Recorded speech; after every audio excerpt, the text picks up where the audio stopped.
Hi, welcome to the Balanced Body Podcast. My name is Stacy Sims and I own Pendleton Pilates in Cincinnati, Ohio, where I'm an educator and an instructor in our studio system. And this is Rachel Apple. She's a co-educator with me and she's also an instructor. And she's 18 weeks pregnant, which we're really excited about. But I also wanted to point out that in the exercise we're doing today, she's going to be doing basically push-ups using the ball to assist with her push-ups.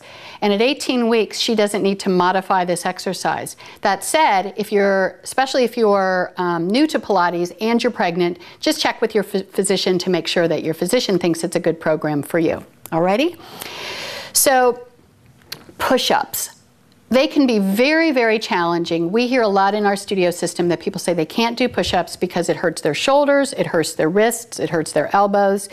And it does, certainly it does, because getting in the proper alignment to really use the abdominal powerhouse to help support the weight of the body so that we're not straining the wrists and the shoulders and the elbows is a challenge.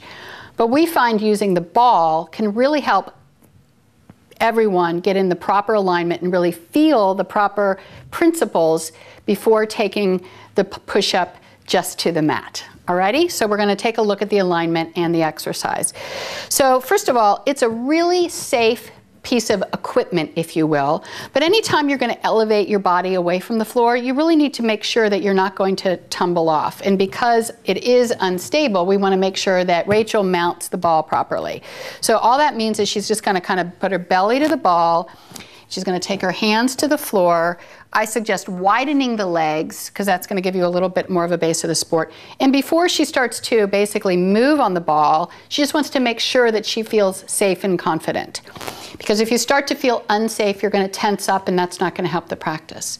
So once you get comfortable and familiar with the feeling of being on the ball, what we're going to have her do is she's going to basically walk her hands forward and we're going to stop her. Even though she can go further on the ball, we're going to stop her where I would suggest you start your work with your push-ups, which is basically the pelvis is almost right on top of the apex of the ball.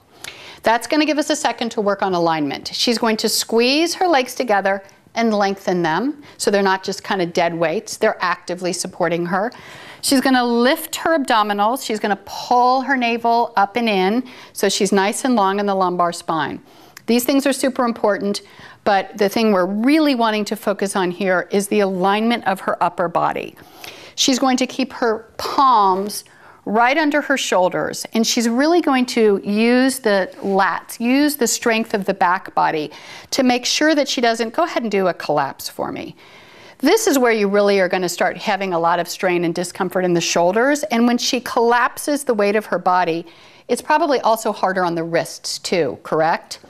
But by really engaging the abdominals, opening through the chest, it really takes weight off of the wrists, off of the shoulders. So once she gets in this good alignment, all she's going to do is she's going to make her body like a seesaw. She's going to pull her elbows in toward the ball, and you see how her heels, her bum, her head are all in alignment. Her abdominals have lifted. Nothing's really changed in her spinal plane. Good. She's going to inhale. She's going to use her exhale breath to push the floor away. And the thing is that Rachel's been doing this for quite a while, so she can get a lot of depth in her push-up.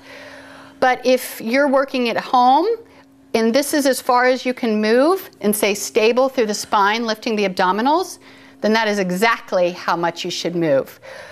Let's say you do this and you're having great success. You're not feeling compromised in the shoulders or the wrists or the neck. You're lifting your abs. To make it more challenging, she can walk further out. The further away you are from the ball, the more the abdominal muscles have to work to support you so you don't fall off the ball. So let's take a look at this. She's going to inhale. The elbows stay close to the body. She's going to exhale back up. Beautiful. She's going to inhale down. She's going to exhale back up. She's going to do one more. She's going to inhale down, lengthen those legs, exhale back up. Once she's done, I'd say 3, 5, 10 tops, she's going to roll back, walking her hands back underneath her shoulders until she comes back down into a position on the ball where she might even enjoy a bit of a spine stretch forward. In order to come off the ball, she's going to go back to her knees, sit up. She's going to just make sure that as she lifts her head from the upside down position, that she takes a second to rewrite her whole frame of reference to an upright world so she doesn't get dizzy and fall down. And that was beautiful. Thank you. Thanks for stopping by. We look forward to seeing you soon.